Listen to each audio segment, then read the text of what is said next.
Welcome to the den.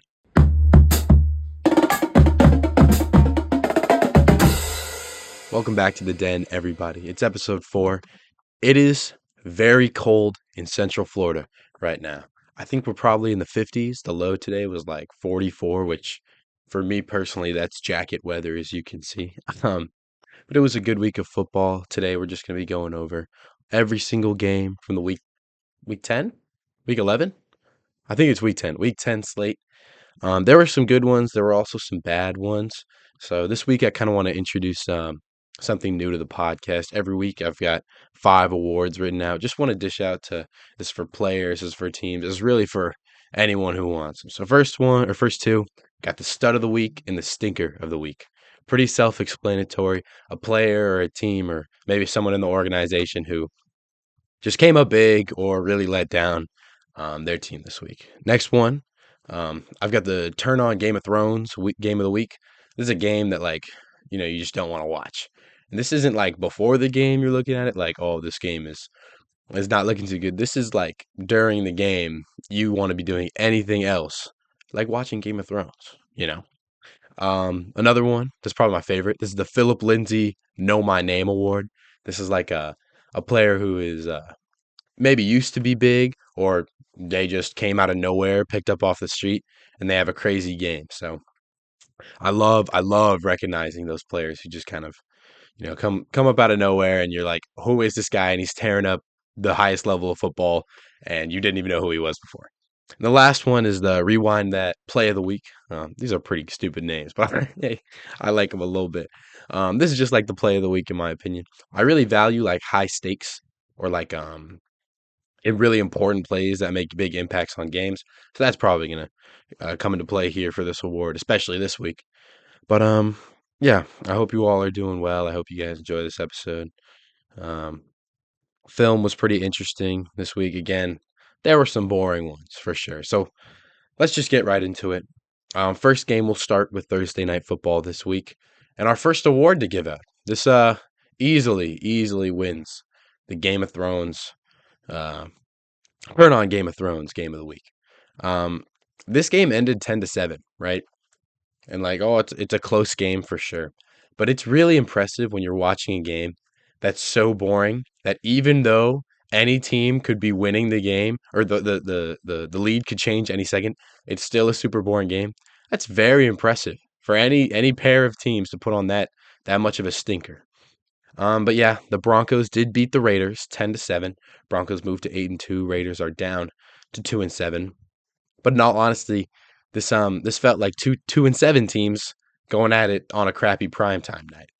Um, Bo Nix, who this season has string together a very impressive string of games where he controlled an offense and led his team to wins. Even that comeback against New York, that was a time where he stepped up when he wasn't playing as good. And you like to see that from Bo Nix, right? Like he's a first round, middle of the first round quarterback, right? He's got a solid offense around him and a solid game plan around him as well. But today you did not see the best version of Bo Nix. You probably saw one of the worst versions of Bo Nix we've seen.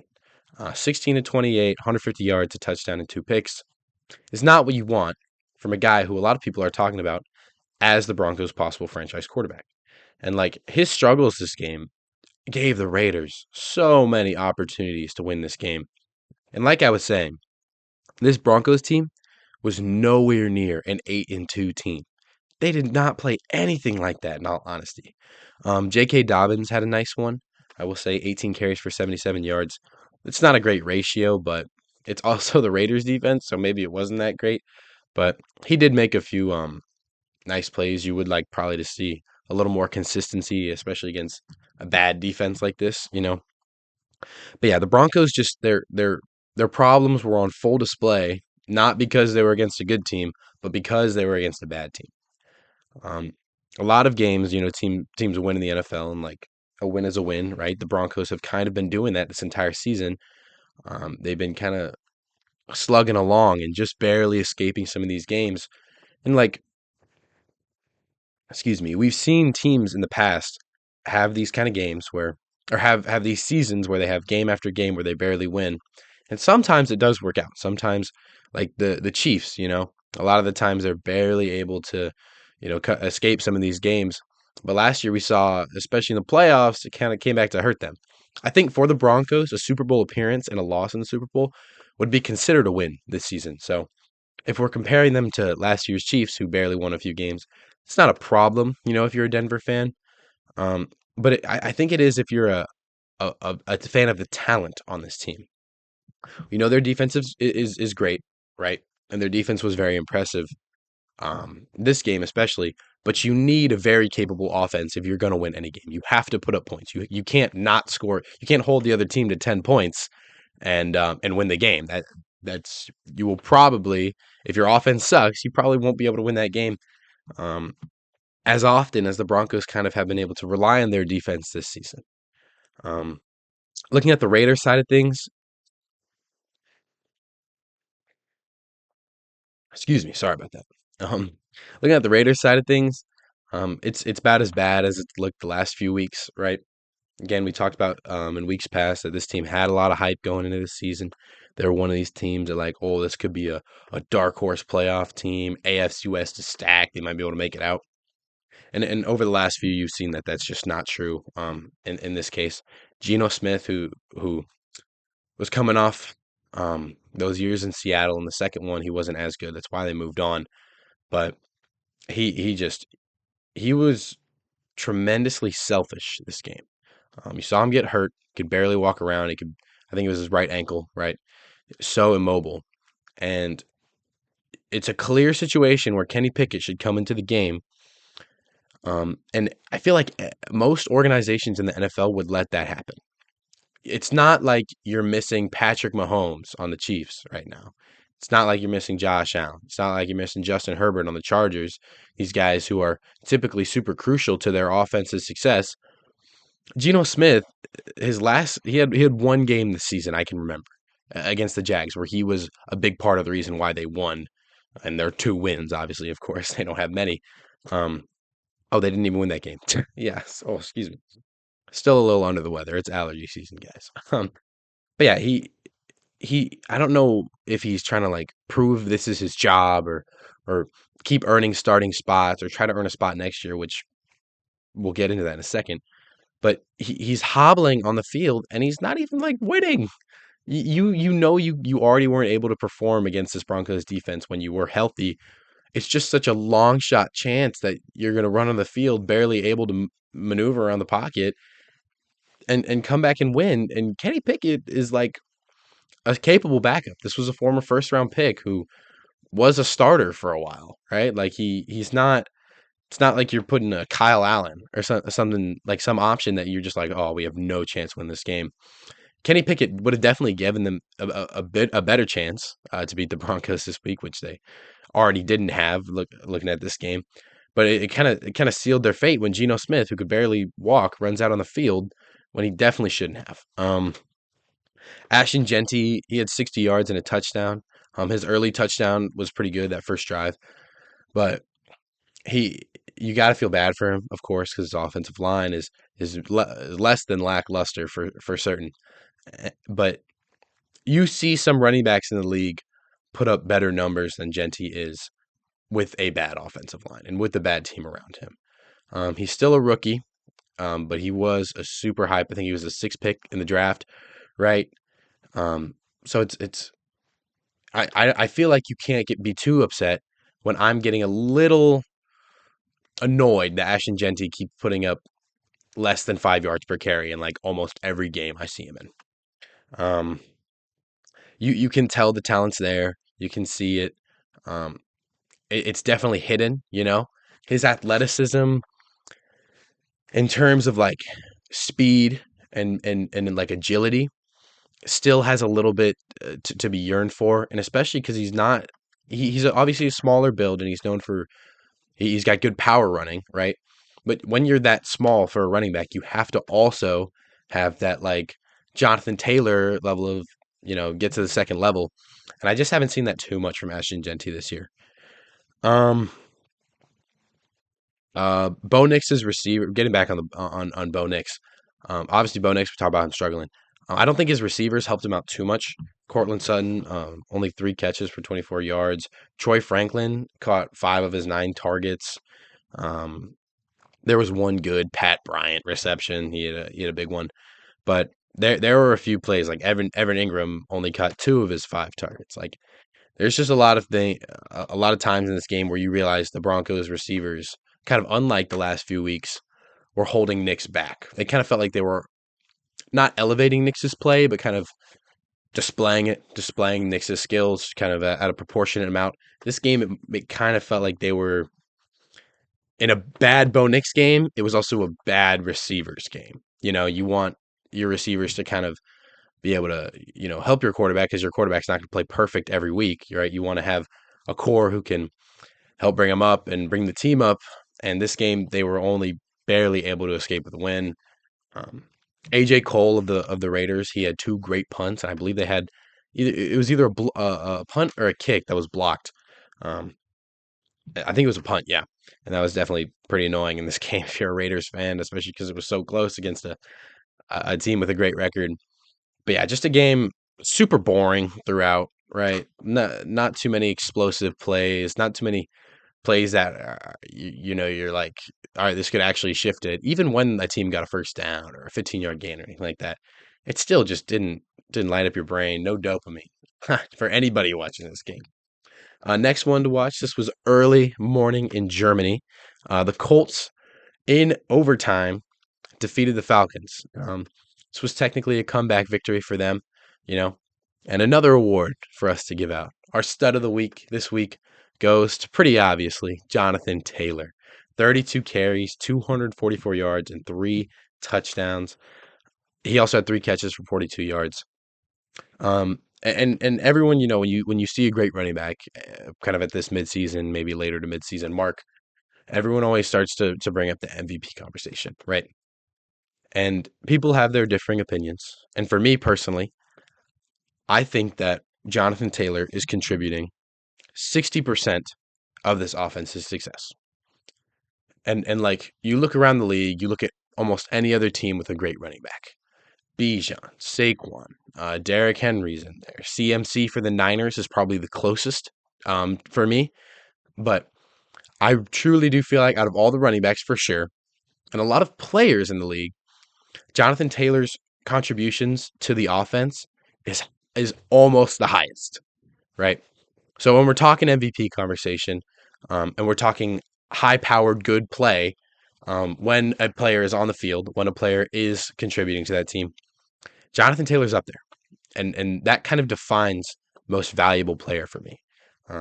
Obviously, you have to be on a good team. We know that for this award. It's probably more recently been like the best player on one of the top 5 teams in the league, but Jonathan Taylor fits that description, right?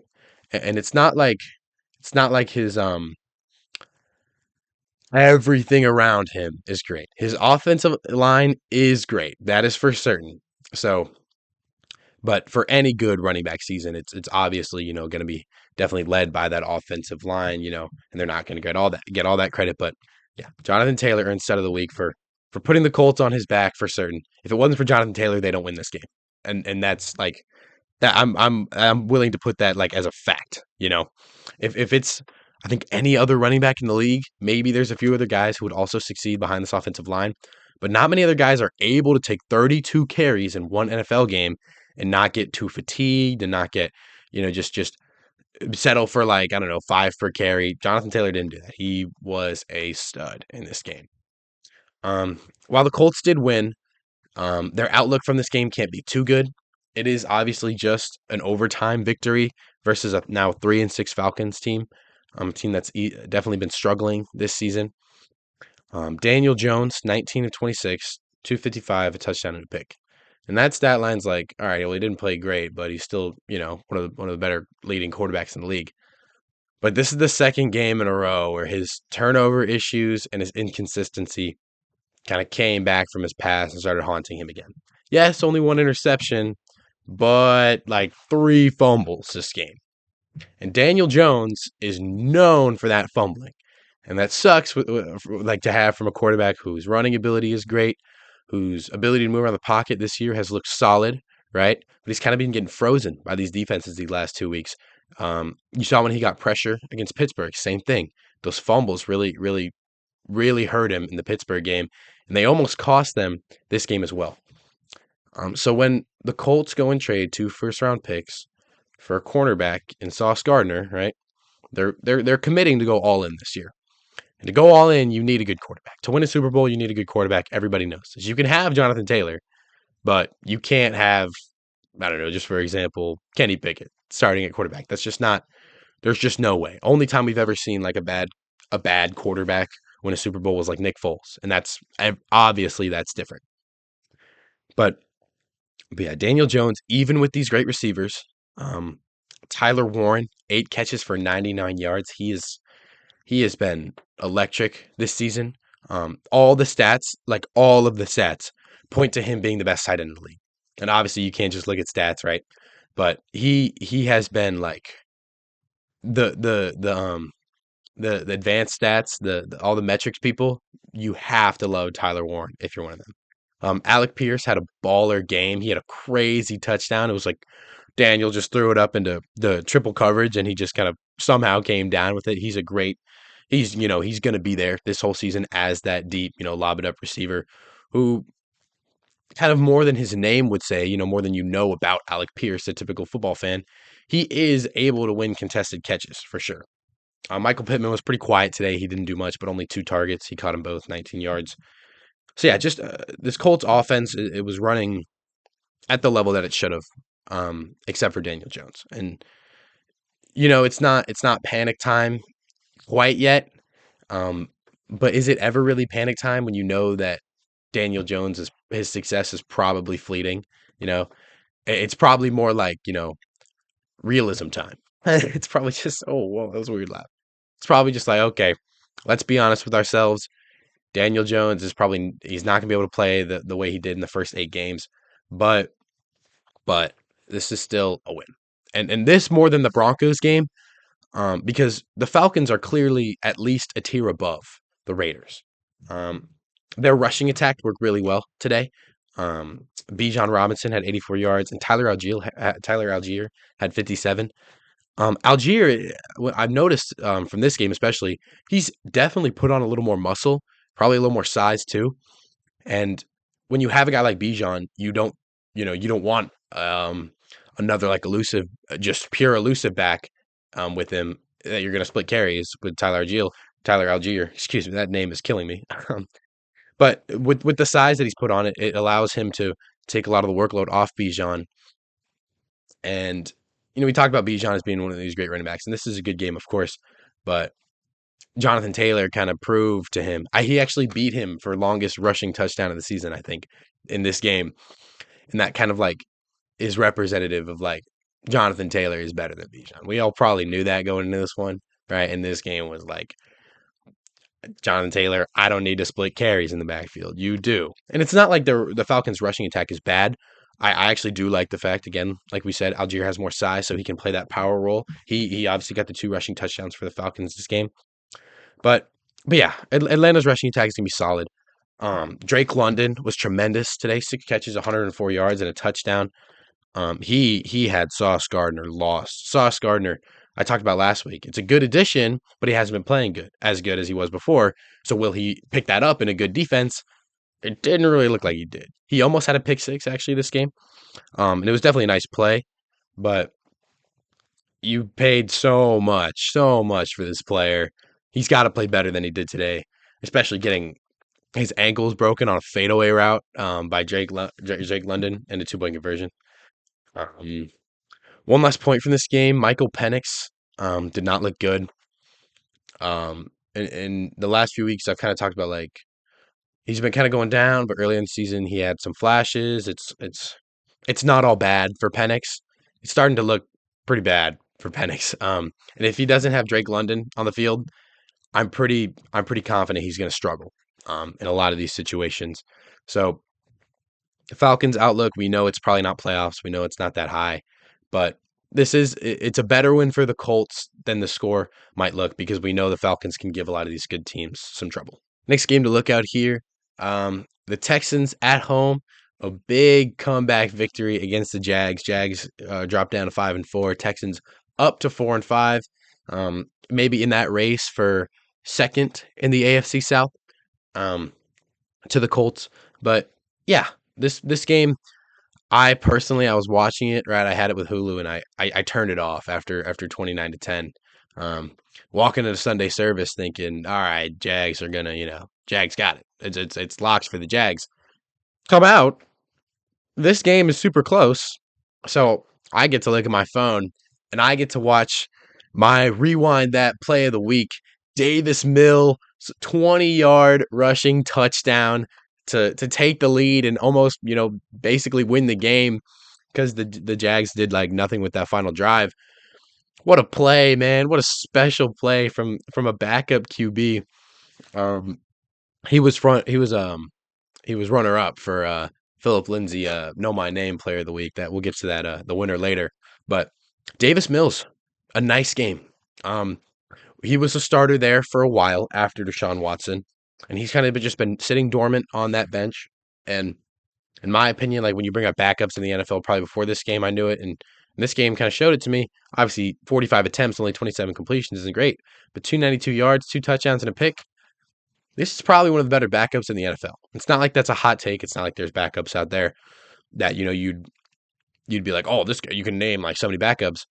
But if my quarterback's going out of the game, out of all the backups in the league, I really do prefer Davis Mills to probably almost all of them. Um, they were able to get their run game going as well later in this game. Woody Marks, 14 carries, 63 yards, and a touchdown. Nick Chubb also had like 50 yards on 5 attempts. Um, their passing game, again, it's been the same two guys, Nico Collins and Dalton Schultz. Both had 7 catches. Nico had like 136 yards. Schultz had like 50 and a touchdown. But again, they're being consistently the two guys that get the most targets and get the most receptions on this team, and that's for good reason. They play their roles really well. Nico Collins had one really big. It was like a 54-yard reception from this game that was crucial to their comeback for sure. Um, and like when I was watching this game, I was looking at it like the Texans defense kind of needs to be playing better right now. Um, they're not they're not getting to Lawrence in a game where, in my opinion, it was pretty obvious that Lawrence wasn't going to be able to handle the pressure, especially because the Texans have a solid secondary, But when D'Amico Ryans he put it together, he's like, all right, we need to start sending it at Trevor Lawrence. They ended this game with five sacks on Trevor Lawrence. Daniil Hunter, I think he's a Florida alum. I'm pretty sure, former Viking. He looked like a real leader of this team. I think he walked away with 2 sacks or 3.5 sacks. Holy goodness. Daniil Hunter, what a tremendous game from him. But yeah, you could tell like when he got a big play, his teammates were like around him, and there was like a level of respect. Where Daniil Hunter's like, we're here. This is our defense locking in. We're taking down Lawrence kind of at the end of this game. Speaking of the end of this game, there was a nice Sheldon Rankins like pick six, I think, where actually the ball almost got it was almost a fumble, but it didn't matter. It was already the end of the game. That was super fun to see. Always a nice big man pick six, and the statement, the period on this game for the Texans. But yeah, I've been saying for weeks the Jaguars are going to struggle because of their quarterback.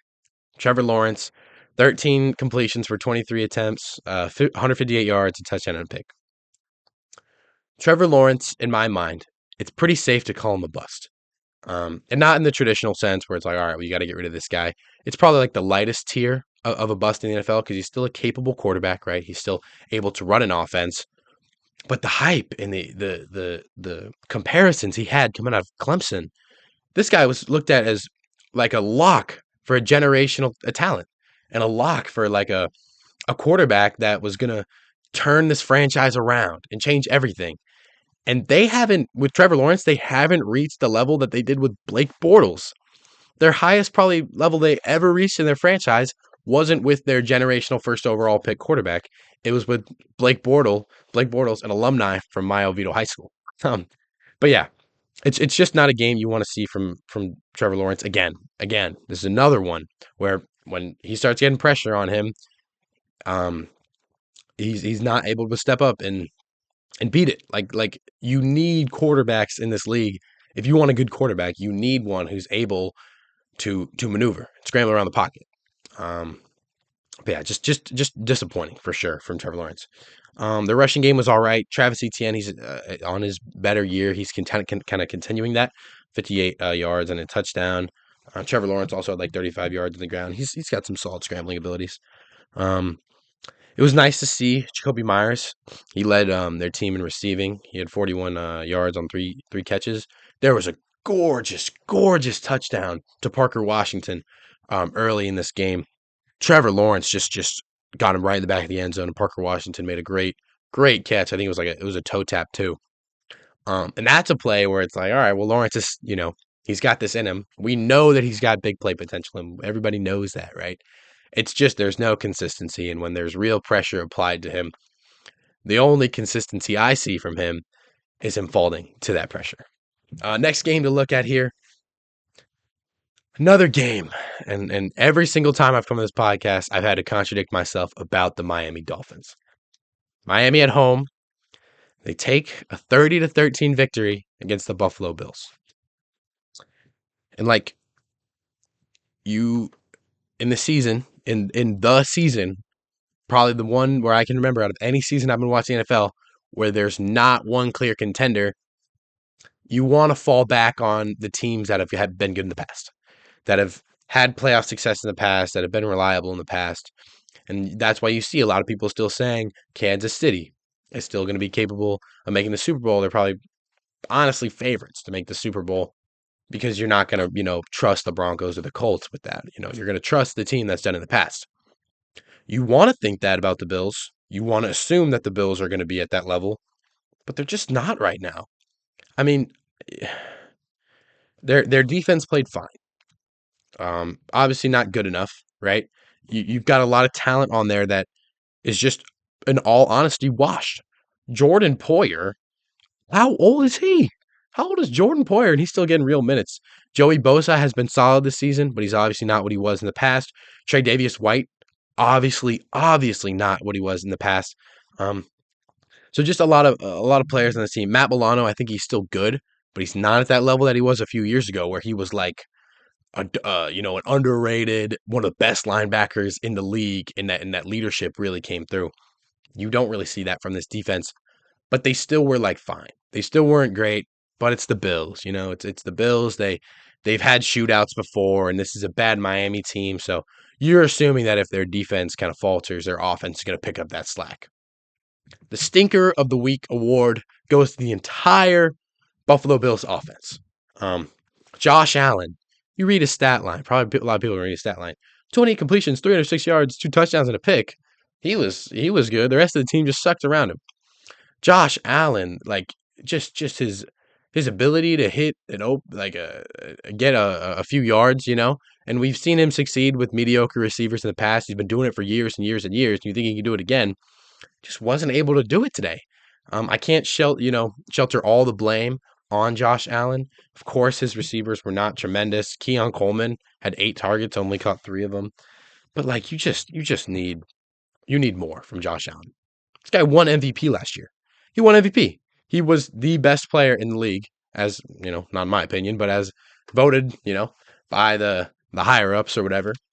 And he just didn't play like that today. James Cook, you want consistency if people are going to look at him as like a real running back who's going to be like a top 5, top 8 running back in the league. You need consistency, and I'm not seeing that from him, especially in this game. 13 carries, 53 yards, like we said, just not that good. Allen couldn't get the scrambling going too much. He had a QB sneak. He takes it like 20 yards up the field. And you kind of see Jordan Brooks is next to him. Jordan Brooks is kind of fighting for that ball, and it's a little scary, but it's Josh Allen. He's not going to fumble. Jordan Brooks right out of his hands. And it's another turnover for this team. Another bad one. And the mistakes and the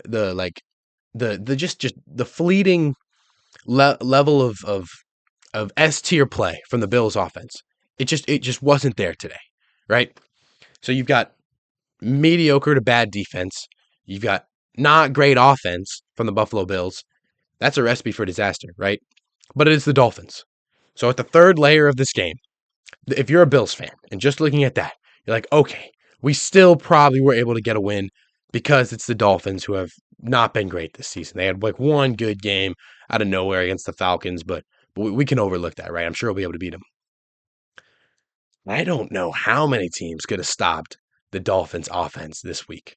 Tua Tagovailoa, up and down. The craziest roller coaster in the world is Tua Tagovailoa's success. 15 to 21, 173 yards, 2 touchdowns, 2 picks. Tua Tagovailoa was not the reason their offense scored 30 points. That's for sure. But he did contribute, and he kind of was able, apart from his mistakes, you got to look away from those because it's Tua, right? He's going to have those. He was able to game manage, and really Tua, his best ability this game was to hand it off to Devon Achane. Devon Achane, 22 carries, 174 yards, and 2 touchdowns. He is so fast. He might be one of the fastest, maybe the fastest player in the NFL at this point. He made the Buffalo Bills defense look like a retirement home. Talk about how old they are. No one was able to keep up with Devon Achane this week. No one. Poor Jordan Poyer's old legs just got absolutely cooked. There was one play. Devon Achane runs it up the middle. The gap is filled by Jordan Poyer. He cannot get to him, and Achane runs it for like a touchdown across half the field. Devon Achane, a statement game. I've been saying for weeks how Devon Achane was underrated. Now he showed it to the world. Now he showed it against the Bills, and it's probably good that they didn't move on from him at the trade line, because he didn't have one of these performances. But I knew, and I'm sure a lot of Miami fans knew, that Devon Achane had this in him. Jalen Waddle, 5 catches for 84 yards and a touchdown. Achane also had 51 through the air. So just a great game from Devon Achane. Just one more point on the Allen thing. I said last week that he was 4th for me in MVP. And again, it was because he hasn't had to contribute too much to this offense. The team around him has been able to do all the work, and Allen can just be serviceable, and they're not asking him to do too much more, and that's okay, and that worked for him. But in this game where he had to step up, he had to be that MVP caliber player against the Dolphins, terrible look for this Bills team, he couldn't do it. And that's why I didn't have him any higher than 4th on my MVP ladder. It's definitely probably lower right now after this game. Next game to look at, this was like a game you're looking at on the schedule. 6-2 Bucks versus 7-2 Patriots. It's going to be a freaking heater, going to be such a good game. And it definitely was a good game. Don't get me wrong. But kind of like a little bit like that Raiders-Broncos game where it's like, all right, it's kind of been close this whole time, but it's not the most entertaining. The Patriots really had the driver's seat through most of this, and they got the win 28-23 in Tampa Bay. I've talked about this last few weeks. Again, same thing. I wish New England could come out of their games, the first few drives, and not look worse than they will in the future.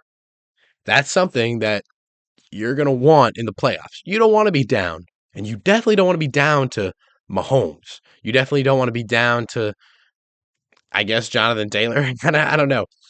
It's just not. It's not too admirable for a team that's 8-2 that they start every game down on the scorecard. It's just not what you want.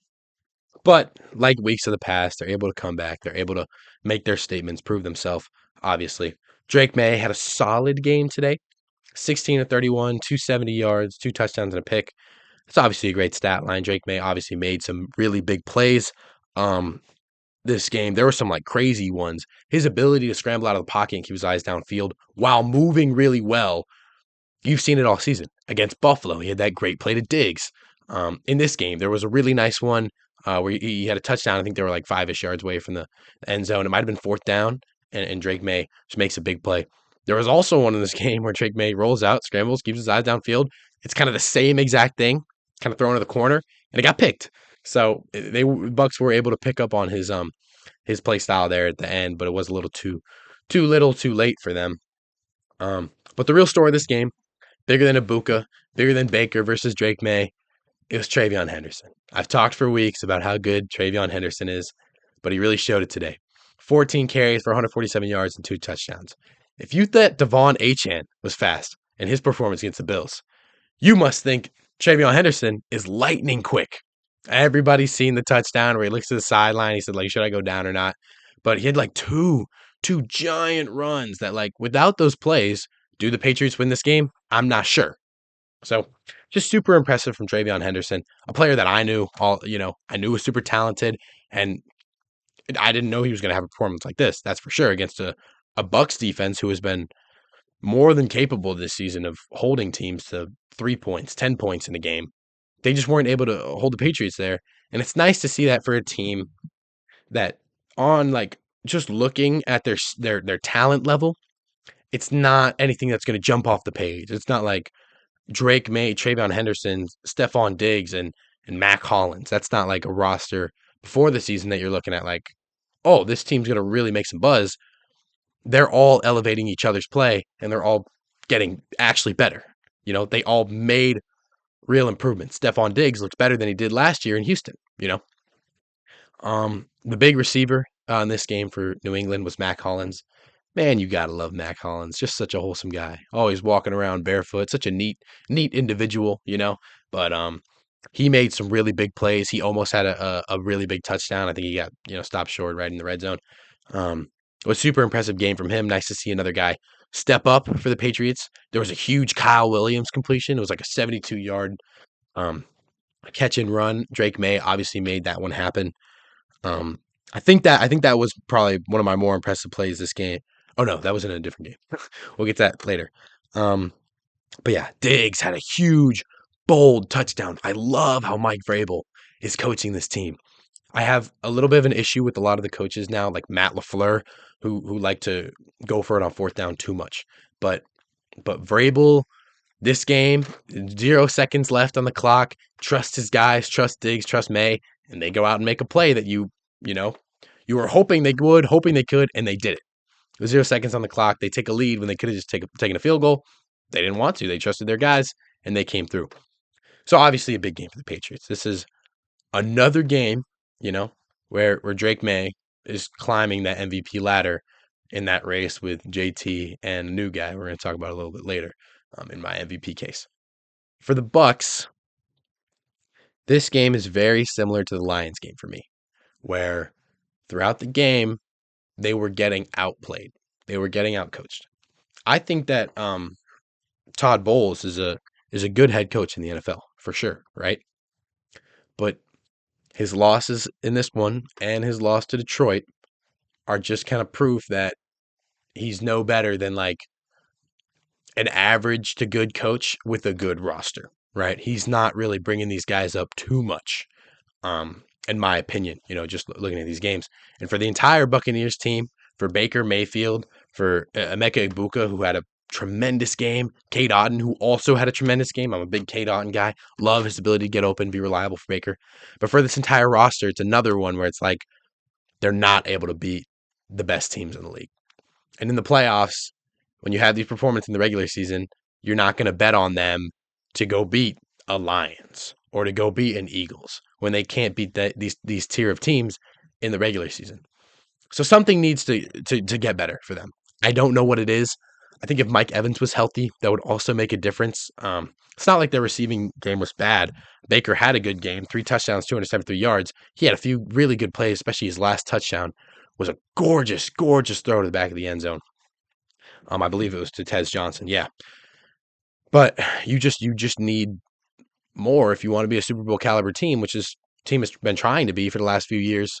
And you just aren't going to be able to do that if you can't beat these great teams.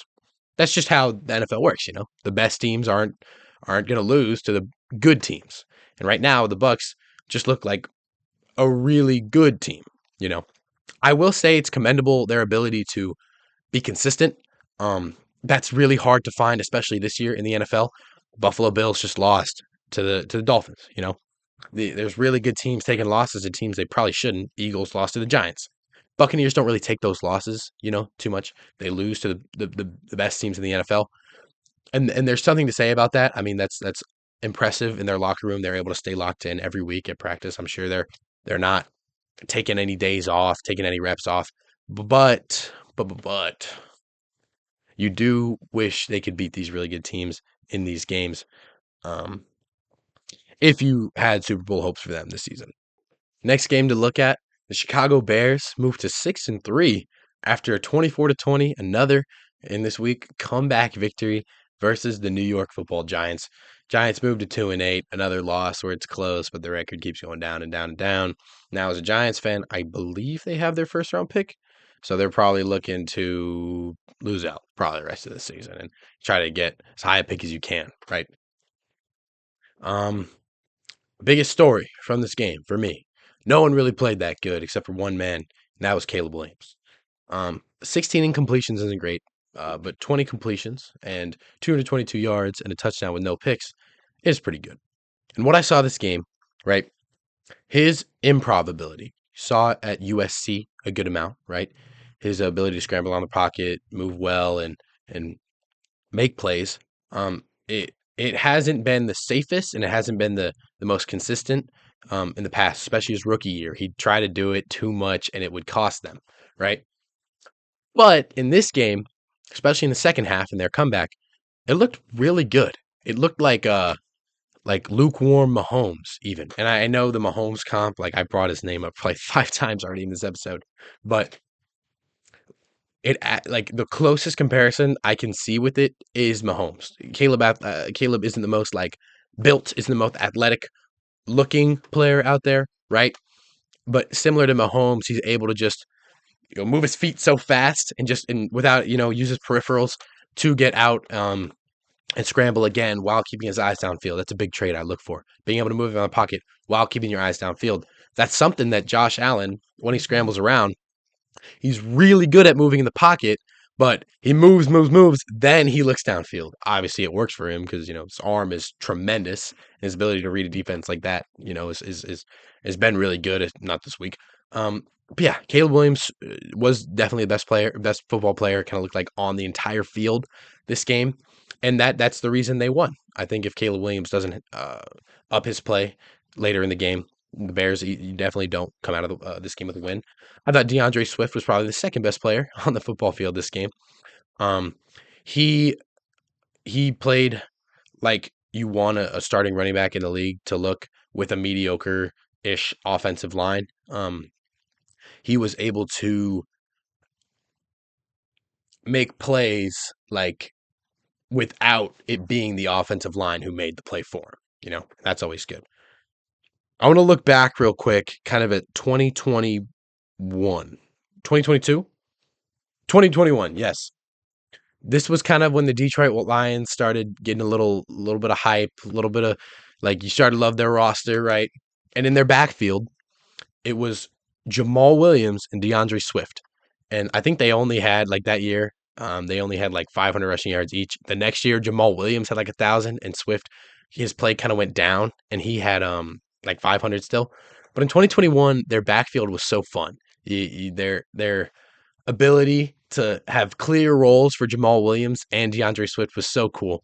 And I'm not sure when Ben Johnson was the OC, but if he could build that with Kyle Monungai and DeAndre Swift, that would just be so cool. Because you love Jamal Williams' energy with DeAndre Swift. Jamal Williams is always saying something funny or just having that great energy.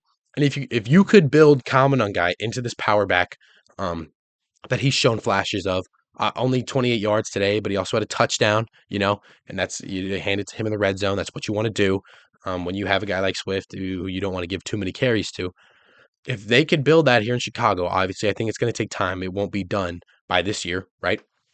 But if you can build that dual threat, that's ideal running back room in the NFL. That is what the ideal running back room in the NFL looks like. True traditional team. Obviously, the best running back room in the entire league is one man, Jonathan Taylor. But for most teams, it's kind of a dual back. You look at like Pacheco and Hunt with the Chiefs. They're able to put up pretty consistent things. Even the Eagles, they have Saquon a few games this year. Tank Bigsby has been a big part of their offense as well. So it's nice to see Ben Johnson laying out a formula, right? He's got it. His players are starting to incorporate that into their game, and it's turning out pretty good for the record. 6-3. Now the Bears look like a real playoff team. I said a few weeks ago, I don't really look at them like a playoff team after their Ravens loss. Now I'm starting to look at it a little more like that, right? Is Caleb Williams and DeAndre Swift and Rome Odunze, who had 6 catches, 86 yards, going to be able to do this against one of the top teams in the NFL, against a 4 seed, a 3 seed, who they'll probably evidently be going against, right? I'm not sure. I don't really believe that right now that they're going to be able to do that.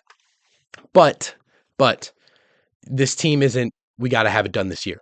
This is a young roster, bunch of young receivers, obviously a second year quarterback, I think. I think it's the second year. Um, so yeah, it's great outlook for the future. Bears have something really nice that they're building. It's a traditional, slowly getting better. It's actually going a little bit faster, probably than their plan, than Ben Johnson had laid out. It's turning out well. Also for the Bears, unfortunately for me, a player that I just don't like his play style. I think it's a little bit dirty, to be honest.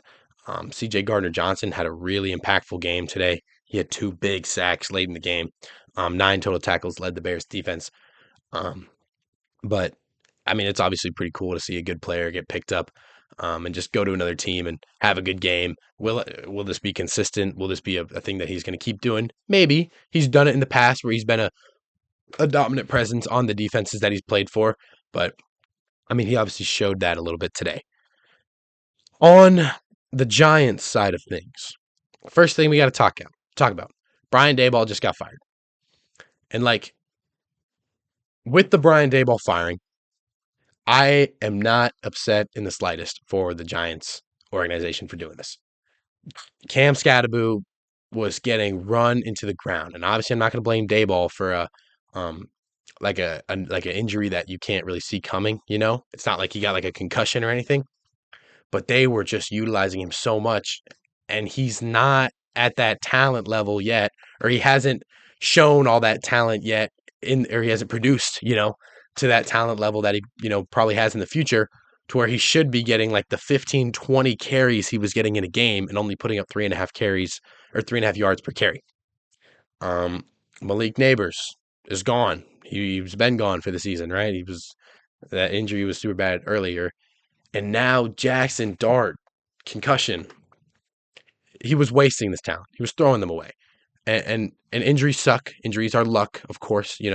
Injuries you can't predict. You can't, blame anyone exactly for an injury. But Jackson Dart, how many QB powers did Dayball call?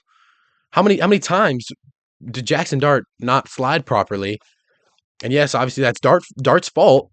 But it's your quarterback. You have to teach him the right ways to run with the football. You got to teach him how to preserve his body. He's a young guy. He wants to just run it. He's talked about that. In the John Gruden interview, John Gruden was getting upset at him. He's like, you need to learn how to slide, bro. You need to do that more. You're going to be in the NFL. This stuff's going to happen to you. And it did. And no one in that Giants organization, and the person who you have to put the most blame on is Brian Daboll, didn't teach him to preserve his body. Didn't teach any of his rooks, any of his young talent to do that. Now they're just getting hurt. Now they're just getting screwed over. So Giants injuries have been their biggest problem this season, probably. Russell Wilson came into the game, didn't do much. It's not like he could do much. Russell Wilson's not at that level right now, not anymore, at least for sure.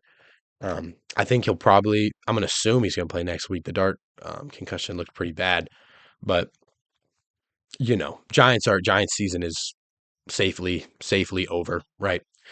Their outlook for the future is get your guys back and get a head coach who will get this locker room under wraps. Giants locker room has been trash for so long. The coach before Daboll, I can't remember his name. He had so many bad reports about he was making the players like do sprints and stuff. Like it was like high school, like punishing them with conditioning. You're at the NFL level and you're doing that. It's just you're not doing something right.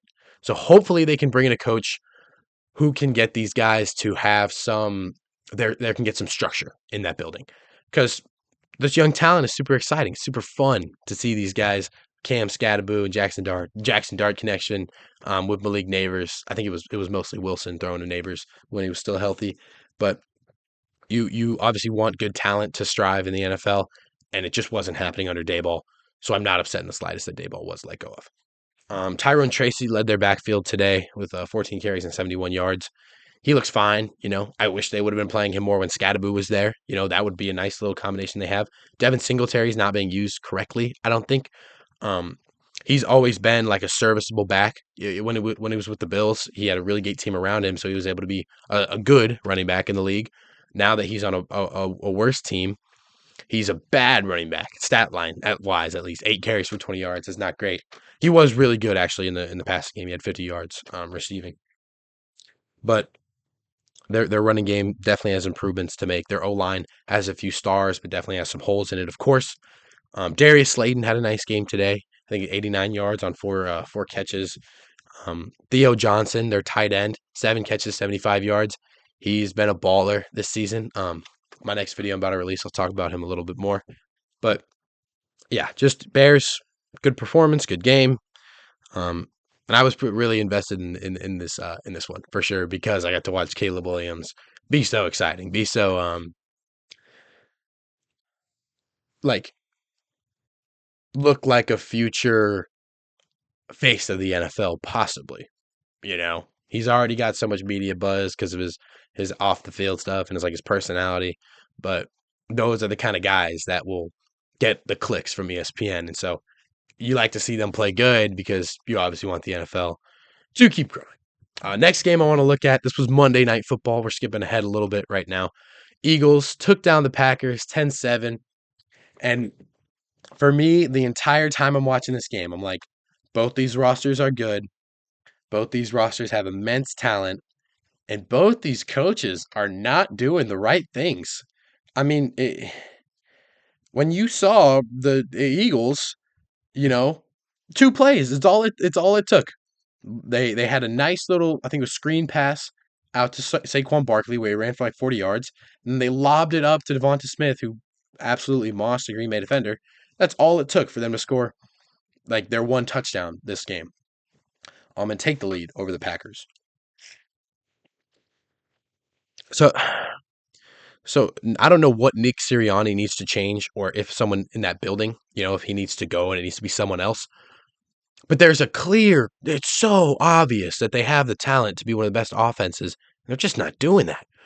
AJ Brown, he didn't really do much today. He didn't have the targets for it. He only had 2 catches for 13 yards. I think part of that is due to the diva stuff. You know that his relationship with Hurts, no matter what they say, it's not great. You know that. You know that there's some issues there. I don't know if they're just personally them two are trying to slide it under the rug and ignore it, or if that's just what they're showing to the media and there is actually a problem there. But their connection does feel off. AJ Brown is probably a top 10 receiver in the league. But if he was getting the targets for it, you'd be certain he was top 10. Probably you'd think he's top 5 in the league, honestly. So him not getting going, Jalen Hurts not getting going, it's just not, this team won the Super Bowl last year, and their offense was booming, led by their defense. But they also had a good offense. And you kind of need both to be good if you want to win a Super Bowl. And something just needs to be different. Saquon, 22 carries at 60 yards is not good enough. Packers, I think their defense did a tremendous job of shutting him down. They would stack the box, and every run, it just felt like they knew a run was coming. And when it wasn't a run, their pass game wasn't able to get going, so there was no real threat of anything if they committed to the run like they did. So just not a great performance from Barkley, but in a game where their pass game should step up more and where they should adjust to be more focused on the pass, at least run more play action, with Hurts, or run with Hurts. I mean, there's so many different lanes I believe this Eagles offense could have taken than giving the ball to Saquon 22 times when he's running for less than 3 per carry. But there's not much more. I want to talk more about it. I would just be repeating myself over and over again. I don't like what the Eagles are doing with their offense. Their defense, however, was good. Jordan Love didn't have any touchdowns, only 176 yards this game. Josh Jacobs, kind of like Saquon Barkley, he was kind of the focus, I believe, of the Eagles defense, and they were able to shut him down real well. Christian Watson was only able to get one good catch. Josh Jacobs had a few good receptions, but Packers, their home run plays, they were really hard to come by. That kind of feels like maybe an issue they've struggled with this season, where they kind of get in a rut with their offense because their tempo. They go real slow down the field, and especially this game, they got some of those offensive drives moving when they were on their side of the field. They get past the 50, and it would just get stagnant. They wouldn't be able to finish any of their drives today because they were moving. They were moving the ball downfield, especially later in the game. There were a few drives where I'm like, all right, this is Green Bay. They're gonna take it. They're gonna at least get a field goal out of this drive. Like at least a field goal. They just couldn't. Um, End of this game was pretty interesting. A 4th and 9, go for it. That didn't have a good play call by the Eagles. Gave the Packers a really, really good chance. I think it was like 29 seconds left. All they had to do was go get a field goal. We know that kickers this year have been ridiculously good. Packers or Eagles defense stepped up in that last Packers offensive drive. They were able to hold them back. Green Bay, their 65-yard field goal attempt to tie the game was terrible. It wasn't even close. So just weird, just weird play calling and coaching from both sides. I don't think this loss is terrible for the Packers, but because it is the Eagles, obviously. But if the Eagles are going to play this mediocre and this content with just not being great, you should be beating them if you want to win a Super Bowl, which the Packers clearly this season have Super Bowl aspirations. And for both these teams to come out with this victory, 10-7, it's just not too bright a sign for either of them. And just continuing this trend this season that there is no clear one seed, there is no clear biggest contender in the league. I really hope you guys enjoyed this episode. It was pretty fun to film. It's probably our longest episode, probably by a good margin. Had a lot to talk about this week. I will have a video coming out super soon. It's going to be my top 20 tight ends in the league.